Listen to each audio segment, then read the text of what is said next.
Hello everyone and welcome to this creepypasta video. So as you can probably tell by the title, I'm going to be covering Jane the Killer today, and this one's quite an interesting one because I didn't realise that he's related to Jeff the Killer, or he mentions Jeff the Killer anyway at the start of the creepypasta. Bit of a new moment, I know there guys, but anyway, cheeky little plug if you fancy watching my video where I'll cover Jeff the Killer. It is a later version, it's not the original that I'll cover, but I'll leave a link to the description below and also a playlist and some other cool creepypastas that I think you guys would like. But anyway, so this is she's a relative of one of Jeff the Killer's victims, so I thought, you know what, this would be quite an interesting one. It's quite a popular one, and I thought, you know what, why not? It seems interesting and I want to hear about good old Jane, so let's get crack-a-lacking. So 2002 was never a good year for Jane Richardson, losing both of her parents to Jeff the Killer, tackling a job at IHOP as a waitress with barely enough money to get by on, and being both mother and father to her little sister Jessie, who was 13 years old during that time. Jane's aunt Samantha graciously helped out her nieces as far as money was concerned, so it wasn't a total loss for Jane. After all, Samantha was Paula's sister, and after her death Samantha felt it was right to take care of her sister's daughters. One day while Jane was working her usual shift at IHOP and on her break, she came across an ad in the newspaper sponsored by her local blood bank. In the ad, it was said that the person would be paid $150 for their try that again for the donation of blood, but they had to be a really healthy blood type in order to qualify. $150 just for giving blood. Was this too good to be true? Well, I gave blood and I didn't get anything for it, so I wouldn't mind. Well, it'd be £150 for me being UK, but anyway, I'll get sidetracked. So Jane thought it would be good to take that money and pay off her mother's rent, so why not? After all, she did have clean blood. Without hesitation, Jane wrote the address of the local blood bank down, plus the phone number. Finished off her orange juice and went back to work. Another waitress, Alexis, was covering for Jane, noticed the mood was more optimistic and appeared more pleasant as usual, refilling other customers' drinks. Well, someone's really happy today, Alexis said. Why wouldn't I be? I found an easy way to pay off my mother's rent, Jane replied, pouring a fresh cup of coffee for a random man. Thanks, the man said. Oh yeah? What? Alexis asked. The blood bank is offering $150 for anyone giving blood. You had to have healthy blood, Jane said. Well, I never heard. I just thought of. Sorry guys, I just thought of what you read. You know, wow. I never heard of that, Jane. Usually they pay you $25, Alexis replied, refilling a customer's soda. Somehow they might have made a few changes, Jane said, chuckling. You gonna swing by? Alexis said. After I leave here tonight, Jane replied. Jane and her friend worked on through the night until the atmosphere of this IHOP was calm, laid back and less rushed. The lights of the shopping centre where the restaurant were shining through the windows. Random cars on the highway passed by in the distance. Motorists were looking for a bite to eat, getting off work or going home set the mood for this particularly lazy California night. KTLA News 5 was given a report of the LAPD still pursuing Jeffrey Woods, aka Jeff the Killer, the one responsible for the murder of Jane's parents. The police commissioner said they were having a hard time catching the suspect and had to enlist the aid of the FBI, CIA and Department of Justice in their manhunt. Man, everyone's after Jeff. It would make Jane feel better to not only have Jeff captured, but wiped off the face of the earth entirely.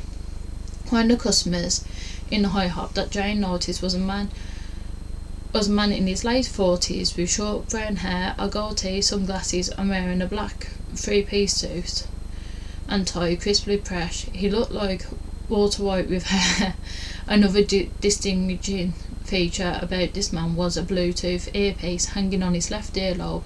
He browsed through the menu and surveyed the employees. He paid close attention to Jane, almost as if she was a famous person. Hello sir, what can I get you tonight? Jane asked, smiling. T-bone steak and eggs, the man said. How do you want your steak? Well done, eggs over easy.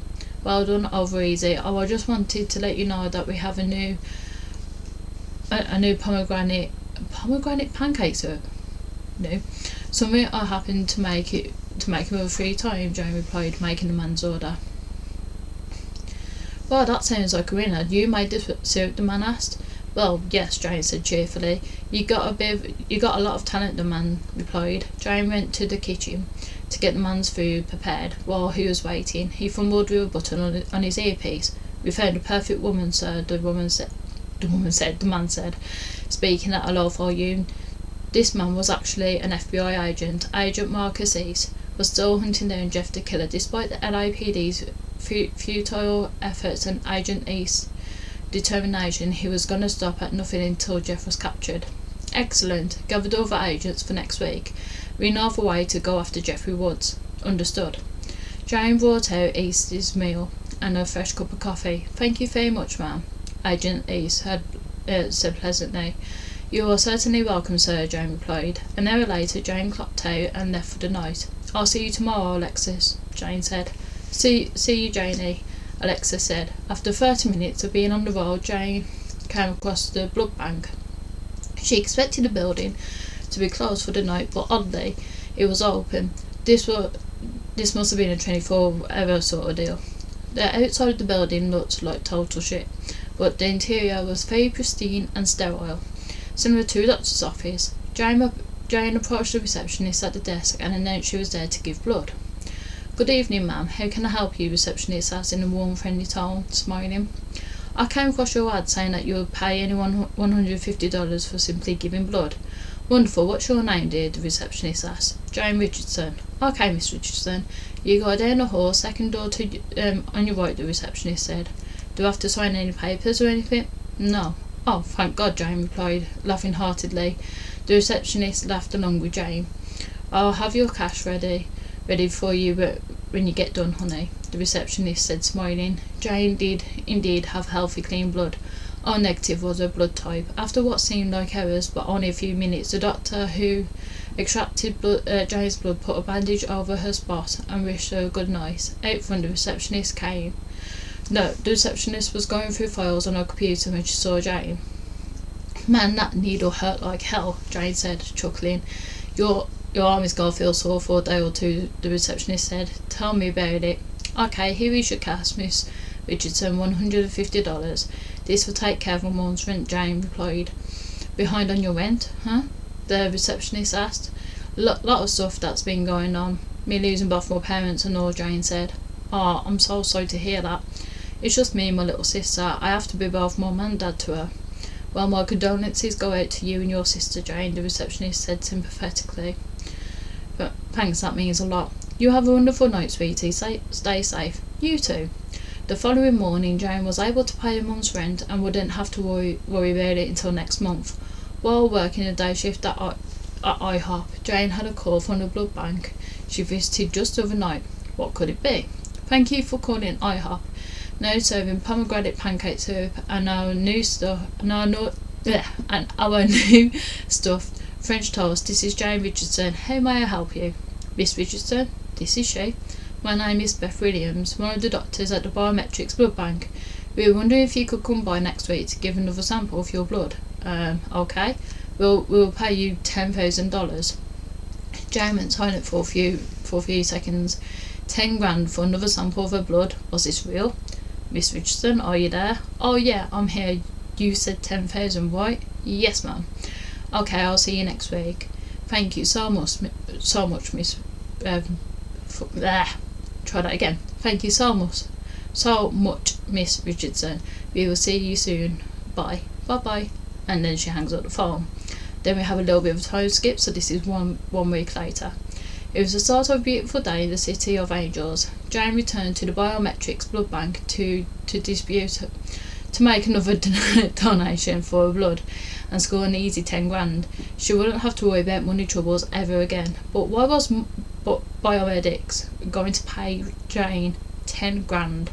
She couldn't figure it out herself. But if it meant to put that money into account and making sure her and the sister were financially secured, then why not? Jane saw the same receptionist from last time and still remembered her, and the doctor who drew her blood was there as well. Well, when it was all over, Jane claimed her cash, stuffed it into her wallet, and was on her way. Just as she was about to get into a car, a couple of well-dressed women approached her. One of them flashed her CIA badge and announced, "Jane Richardson?" "Yeah." "Agent Tanya Margolis, CIA." "What's going on, Jane?" asked, very puzzled. You didn't do anything wrong, Miss Richardson, don't worry, but I was wondering if you would come with us." "Where exactly?" "You will see. Come with us," the second agent said. Without hesitation, Jane got into a limo with the other agents. Where were they taking her? Why did they choose Jane? Was this of any significance? The two women were taking Jane to the CIA headquarters in Los Angeles.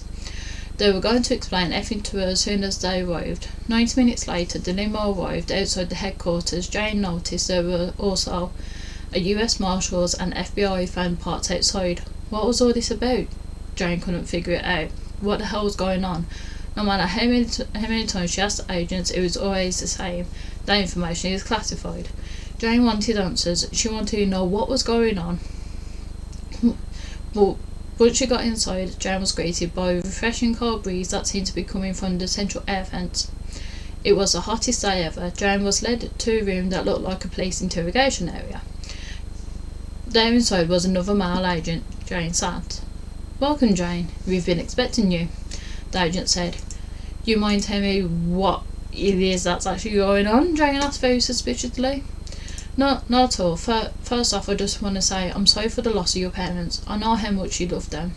I take it you heard the LAPD have been having a difficult time pursuing your parents' assailant, Jeffrey Woods. Jeff the Killer? Exactly. We also got in touch with the FBI, US Department of Justice and the US Marshals, and they are going to see to it that Jeffrey stopped once and for all. But what does that have to do with me exactly? After receiving word of your blood transfer by our medics, it is apparent that you are the perfect blood type and may be the key to stopping Jeffrey Woods. So let me get this straight, Jane said, trying to piece it together what the agent said. After I gave my blood, and you and those other agency guys went to use me to stop that son of a bitch, Jeff? Yes, ma'am. All you have to do is meet with our doctors. Just meet up with the doctors? Jane asked. Yes, ma'am, the agent replied. And then I'm free to go? In due time, I promise you. Well, okay, Jane said hesitantly. After that, she was led into another room. One doctor did an eye scan of her blue eyes after giving her a vision test, reading an eye chart, etc. The scan of her pretty blue eyes was stored into the computer. Next, a doctor examined her was a cardiologist. Following a brief questions such as her date of birth, height, weight, that sort of thing, Jane had a blood pressure checked, which was 120/80, the normal blood pressure for a healthy young lady. Very good, the cardiologist said. He checked her heartbeat and asked her to breathe when using his stethoscope. The cardiologist wrote down everything. Next, the general practitioner was to examine Jane, checking her eyes, ears, throat, testing her reflexes, you name it. Jane passed with flying colours. Jane thought she was going to leave this building with no problem and be on her way. But when she was led down the hallway by two guards, she noticed in one of the rooms stretchers lined up with blankets covering the bodies. A total of 25 people, all young women, dead. What was going on here? She started to get freaked out at the sight of the lifeless women who hadn't been disposed of, and anxiously asked where the guards were taking her. They refused to answer. So out of instinct, she began to assault the guards, incapacitating one of them. Her fighting skills she learned from Mary's father, Sheriff Nick, really paid off. In the midst of the brutal melee, Jane was tackled and sedated by one of the doctors. Her world began to blur and fade to black. Where am I? Jane asked, coming to. She was strapped to a chair similar to what you'd see in a dentist's office. Around her, the room looked like an operating theatre, bathed in bright white light, which gave the room a clean appearance. Jane couldn't see anybody because all that was in the room with her facing towards her was a two-way mirror. She felt something on her forehead that was similar to a headband, but saw electrodes and wires running away from her. Her hands and feet were secured in place. No matter how hard she tried, she couldn't break free. A few seconds later, she heard an unknown female voice on the intercom. It must have been that of an agent, researcher, or scientist. "Miss Richardson, can you hear me?" the voice asked, almost sympathetically. "Who's there?" "It's me, Dr. Beth Williams from Biomedics. Biomedics. Sorry about that, guys. I didn't want to have you find out the hard way, but some of these agents and government officials tell me you have a very healthy blood type, and from what I could gather, they were correct. If you were wondering, it was me who sedated you. I did not drag you into the room which you are in, dear, I can assure you. I'll be standing by to monitor your vitals, though, through this process," Dr. Williams said. "What are you talking about?" Jane, the agent said. "We brought you here because you are the perfect blood type and also the candidate for the following experiment that's been funded by the US government, totaling at $6.9 million. We have received word from the LAPD that they had trouble in capturing the suspect responsible for the death of your parents, Bruce and Paula. And we, along with the FBI, Department of Justice and the US Marshals, agreed to help in the capture of Jeffrey Woods. If you haven't noticed, there is a intravenous needle in your arm. One of the scientists will bring in the serum to place with your blood.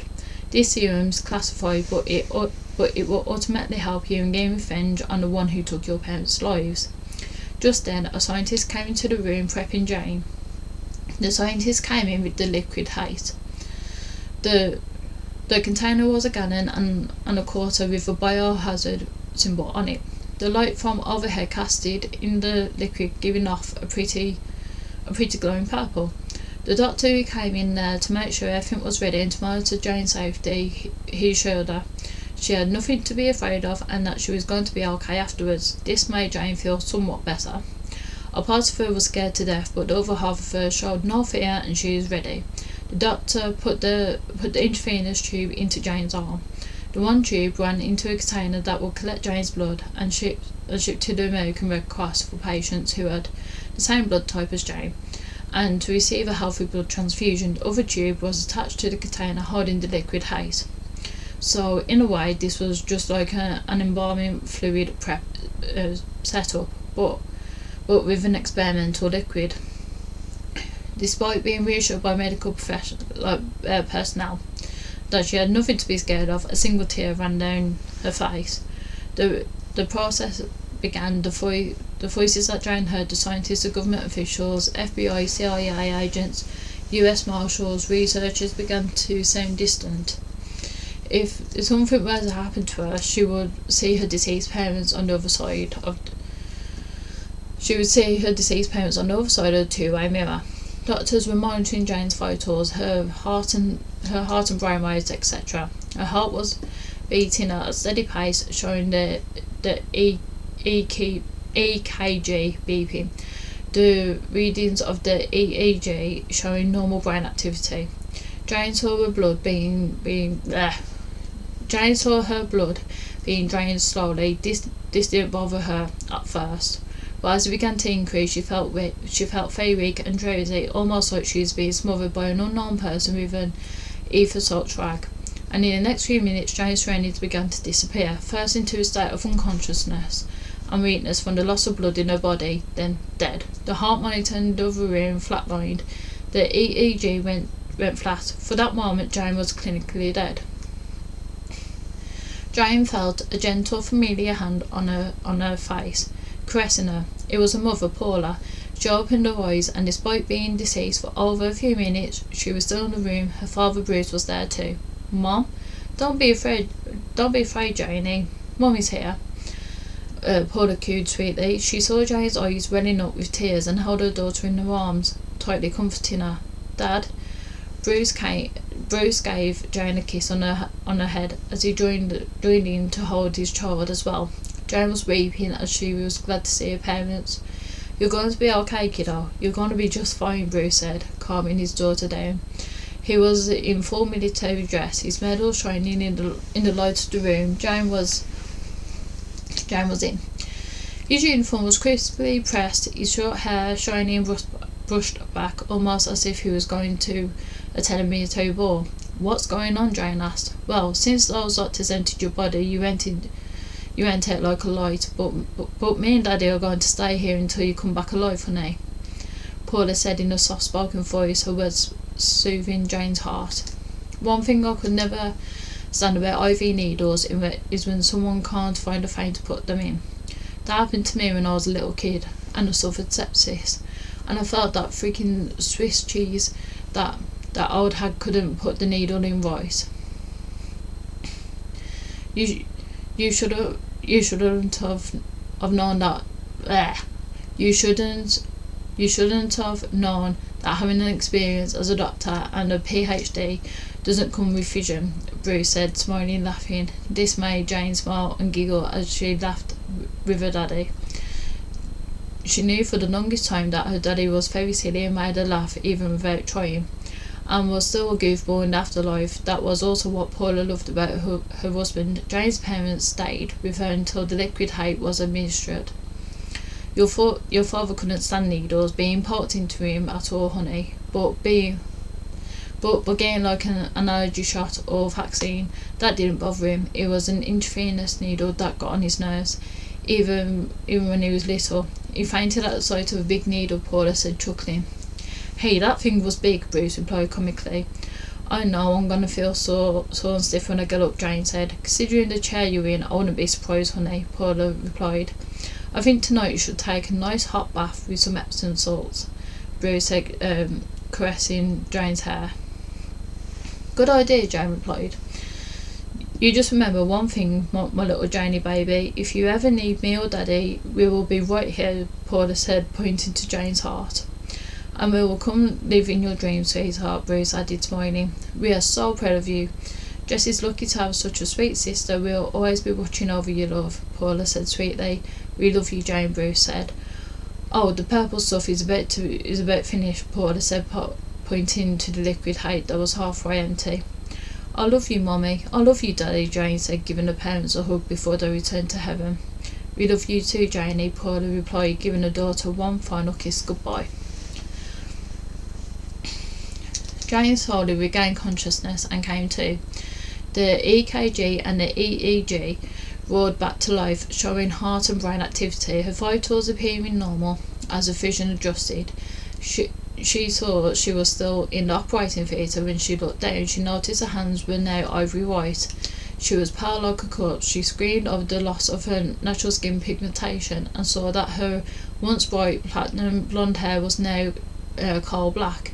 She tried to break free from the restraints, thinking that she would fail, but somehow, with now increased strength, with both the restraints off and jerked the wires off her head, she tore the leg restraints away and got up out of the chair. She looked towards the two-way mirror and now in a violent, angry, homicidal rage hollered, "What the hell did you do to me?" She's going to experience violent episodes and homicidal tendencies for the first 90 seconds, one of the scientists said to the group. You are now full of liquid hate, Miss Richardson, the agent said. I look like fucking powder. That's because your natural skin colour went away, Jane. Jane picked up a chair that was in the room and threw it against a two-way mirror, shattering the glass. She grabbed a hold of one of the doctors who were monitoring her vitals by the collar, slamming him against the wall with incredible strength, causing a huge dent. One of the scientists sounded an alarm for armed guards and medical personnel to restrain Jane. One pulled out a syringe, trying to aim for Jane's neck, but Jane took the needle and stabbed the doctor between his eyes and injected an air bubble into him. Two guards with automatic weapons tried to fire at Jane, but she grabbed both of their arms, causing them to fire at each other. One agent fired at Jane, but the bullet didn't faze her one bit. The wound automatically and quickly healed up. She approached the agent, who was still firing multiple rounds at Jane, and snapped his wrist into, showing fractured bones and blood spurting everywhere. An orderly, standing in at 6'5", 300+ pounds, tackled Jane, attempted to subdue her, but Jane had the upper hand, flipped him over on his side and snapped his neck in two. Just as carnage continued, Jane took the now empty liquid hate container, broke it against the ground, took a sharp glass shard and stabbed to death one of the agents. Her clothes now stained with blood amidst the dead, broken, mutilated, bullet-ridden bodies and those who were out cold. Jane looked at the group who was in the room that now had no mirror and said in an ominous tone, "Thank you for saving me. Thank you for making me what I am. I know now what I must do. I must kill Jeffrey Woods and to end his reign of terror forever. If he is not killed, more lives will be lost. I am much stronger now. I am unstoppable, unkillable. Weapons are useless against me. Anyone who dares crosses me, I will be the last thing that they will ever see. I will kill Jeff the Killer, and no one can stop me." After 90 seconds, Jane's homicidal tendencies ceased, and she was acting normal again. The same doctors who were examining her wanted to do x-rays, MRI scans, and a final examination to her. Jane stood naked as the day she was born, as physicians didn't see any abnormal changes, no defects. She was even more beautiful despite the fact that she was pale white with black eyes. "Okay, Miss Robertson, I want you to read what is on this chart here," the doctor said.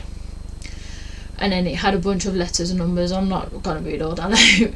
Printed by Century City, and then it has the address of the eye clinic. The eye doctor was flabbergasted that Jane read everything down to the fine print. He took a magnifying glass and saw the address and company name at the bottom of the eye test chart. Wow, he said, dumbfounded. "So, Doc, are there any other tests today, or can I just walk out of here and be on my way? Well, are you gonna give me another visual test, or just stand there and stare at me all day?" I'm just gonna stand here and stare at you all day," the eye doctor said, seeing Jane fully naked. "So I'll take that as you are free to go?" "Yeah." Jane took her blood-stained clothes that were in a hospital bag and walked out fully nude, not caring that people were looking at her. "You go, girl." On her way home, she saw clothes that were hanging out to dry on a clothesline outside of a little suburban home. These clothes matched her frame. There were a pair of black sweatpants, a sleeveless black Under Armour shirt, and a black hoodie. They all smelled sweet as she pulled them off the clothesline and got dressed in broad daylight. The only article of clothing that weren't blood-stained were her black Skechers sneakers. She slipped on her socks and shoes and called Jessie and told her she was okay. Jessie waited back at home for her sister to return. Also, Mary was waiting. Jessie immediately ran into her big sister's arms, gasping emotionally, giving her a big hug. Mary hugged both Jessie and Jane and gave her Honey Bunny a kiss on the lips. "Baby, I'm so glad you're okay. I was so worried," Mary said emotionally, glad that Jane was all right. I knew you would come back," Jessie said through tears of joy. "Of course I did," Jane replied, giving her little sister a hug, so emotional. "Jeff has some competition, so as many other criminals out there. Don't go to sleep, you won't wake up. Jane the Killer is coming for you." And that is the end of Jane the Killer. So, that was quite an interesting one. It was quite a cool one that Jane has undergone this mysterious experiment with liquid hate, replaced her blood, and now she's got superpowers, I guess. She's super strong. It feels like that ended a bit prematurely. I feel like there's probably more that could have been done with it. It just seemed there's a lot of backstory, and I get the whole thing with Jeff the Killer and stuff, and you would be a bit miffed if Jeff the Killer did kill your parents, or if anyone killed your parents, you'd be a bit miffed, like, let's be real. But it just seemed as soon as she got her powers, it just ended. Like, she's back with her sister, and I take it as a girlfriend. Like, that took me a bit when I first saw Mary's name, because I was thinking, well, who's Mary? Like, I'm pretty sure I haven't read anything about her Mary. And then when she kissed her on the lips, I was like, oh, okay, she's a girlfriend. So, yes, I guess she's got a girlfriend that you don't realise until the very end of the creepypasta, but there we go. But anyway, hope you all enjoyed. If you enjoyed this video, let me know. Feel free to give it a like and subscribe, I really appreciate it. And if you have any suggestions for any future videos you'd like me to cover in the future, be it creepypasta, folklore, anything at all, anything that tickles your fancy, so let me know. I'll link my socials in the description below. You can let me know in the comments below. I've got my email address in my YouTube bio, and I'll see you all in the next one.